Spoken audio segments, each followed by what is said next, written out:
Bismillahirrahmanirrahim. Ibu benar, selalu benar, pasti selalu benar. Anak salah, pasti salah, pasti selalu salah. Nah, ketika kita beragama dengan nafsu, maka ayat dan hadis pun diterjemahkan dengan nafsu. Ketika kita dikuasai oleh agama, maka kita akan menjadi jujur, kita akan menjadi karakter yang bisa melihat kebenaran, maka kita akan menjadi pribadi yang tidak bertentangan dengan asma wa sifat Allah. Ketika Allah bersikap adil, maka kita juga akan menegakkan keadilan dalam diri kita, termasuk ketika kita menjadi ibu. Ketika kita benar, selalu benar, pasti benar, maka ketika itu kita menciptakan neraka dunia untuk anak kita. Sebagaimana dawuh Rasulullah, orang tuanya lah menjadi Yahudi dan Nasoro, dan juga surga di bawah telapak kaki. Kata dijungkrak nonyang di anaknya. Perilaku arogan kita akan menimbulkan tidak ada satupun orang yang di dunia ini mau dijajah. Penjajahan di atas dunia itu harus dihapuskan. Itu adalah benar, ya.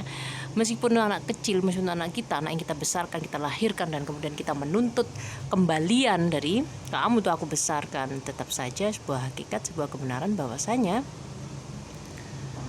hidup itu adalah tentang ujian, tentang cobaan.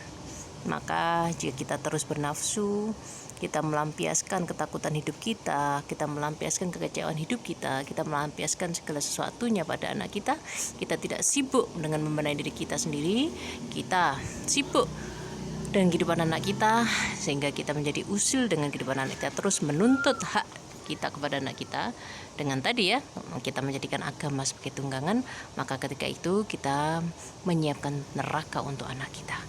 Maka kita menghadirkan neraka untuk anak kita, dan kita menjadikan anak kita hidup di dalam neraka. Orang tuanya yang menjadikan Yahudi, Majusi dan Nasoro. Ilmu setinggi langit, anak keluar dari pondok, menghafal Quran sekalipun, dia adalah tetap manusia. Manusia adalah manusia. Anak kita bisa berbuat salah, kita pun juga bisa berbuat salah. Setinggi apapun ilmu anak kita, pengharapan kita pada anak kita, seharusnya tidak semudah itu kita mengklaim anak kita durhaka. Kenapa? Karena Allah Maha Adil. Karena kita ibu juga manusia. Ketika kita menjadi ibu, tidak mengangkat derajat kita menjadi suci di hadapan Allah, terbebas dari dosa. Tidak. Kita sama-sama manusia. Anak kita manusia, kita pun manusia, kita ibu pun juga manusia. Beragamalah dengan jujur, dan kejujuran itu sangat luar biasa menakutkannya. Kenapa kita semua lebih suka membohongi diri kita sendiri? Seorang ibu yang terus mengejar anaknya dengan hak-haknya, tuntutan-tuntutannya atas haknya, pembenaran-pembenaran pada dirinya sendiri, klaim-klaim pembenaran pada dirinya sendiri, adalah seorang yang punya rasa takut besar dalam menghadapi hidup, sehingga melampiaskan rasa takutnya kepada anaknya. Mari kita, hidup itu adalah tentang diri kita sendiri, bukan tentang anak kita. Meskipun kita sudah menjadi seorang ibu, meskipun anak kita sudah besar sekali, bisa mencari nafkah atau sudah berkeluarga, hidup itu tetap tentang diri kita sendiri. Kita itu datang ke dunia ini sendiri, nanti pun kembali juga sendiri. Jadi kita sebaiknya mengurus diri kita sendiri.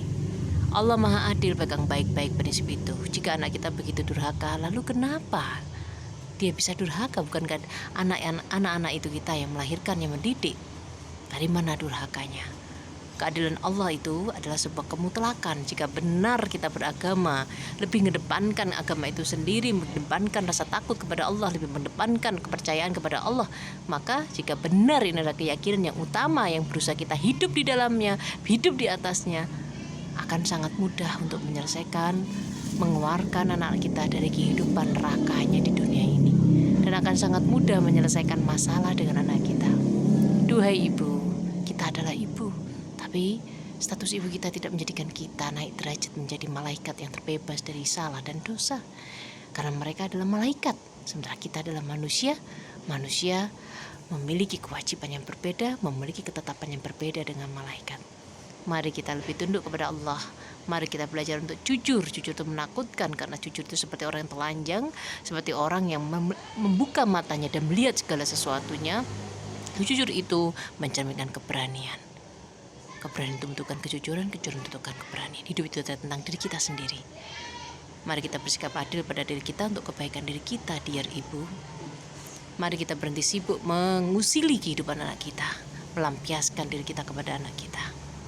Dimohonkan kita semua mampu meraih rahmat Allah, dengan menjadi seorang ibu yang menyiapkan surga untuk anaknya. Permudahlah, jangan persulit. Setiap kali kita ngotot, setiap kali kita marah, setiap kali kita merasa benar, maka ingatlah, Allah adil. Ketika kamu marah, kamu sendiri yang memilih marah, ibu. Anakmu mungkin memang menjengkelkan hatimu, tapi kamu sendiri yang memilih marah. Kamu sendiri yang memilih maki-maki, kamu sendiri yang memilih menunjukkan, mengekspresikan kekecewaanmu dengan kata-kata yang menyakitkan hati. Meskipun orang lain mendorong kita ke dalam sumur, kenapa kita mau? Ketika kita menyalahkan, itu sudah cukup tanda bahasanya kita tidak meyakini Allah. Jika benar kita meyakini Allah, maka saat kita kehilangan jalan seperti itu, kita akan kembali ke jalan yang benar dengan cepat, dengan mudah. Karena hidup itu ada tentang diuji dicoba, kita tidak akan pernah sempurna. Kita meyakini Allah adil, tapi kemudian kita terlena. Namun kebenaran itu akan terungkap dari seberapa cepat hati kita mendengar. Telinga batin kita mendengar kebenaran, mata batin kita melihat kebenaran. Mari kita hidup dengan baik, mari kita hidup dengan jujur, mari kita menciptakan surga untuk anak-anak kita. Mari untuk kita ciptakan surga untuk diri kita sendiri. Mari kita berbuat baik untuk diri kita sendiri. Selamatkan dirimu dan keluargamu.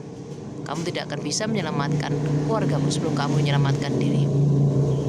Maka Allah Maha Adil. Nabi Muhammad SAW ketika ditanya oleh malaikat, "Ya Muhammad, bagaimana ini? Kita azab aja atau boten?" Apa jawaban Nabi Muhammad? Tidak. Jangan azab mereka. Lalu bagaimana seorang ibu bisa mengazab anaknya?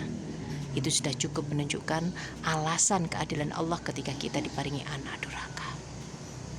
Ya Allah, ya Allah, ya Rahman, ya Rahim, ampunilah kami yang sombong ini. Cabutlah kesombongan dalam diri kami. Hanya semata kami telah menyandang gelar ibu. Tunjukkanlah jalan yang benar kepada kami. Selamatkanlah diri kami dari api neraka, agar anak-anak kami pun selamat dari neraka. Tolonglah kami dengan tangan, dengan lisan, dengan hati, dengan pikiran yang usil, yang membuat kami hidup dalam neraka bersama anak kami.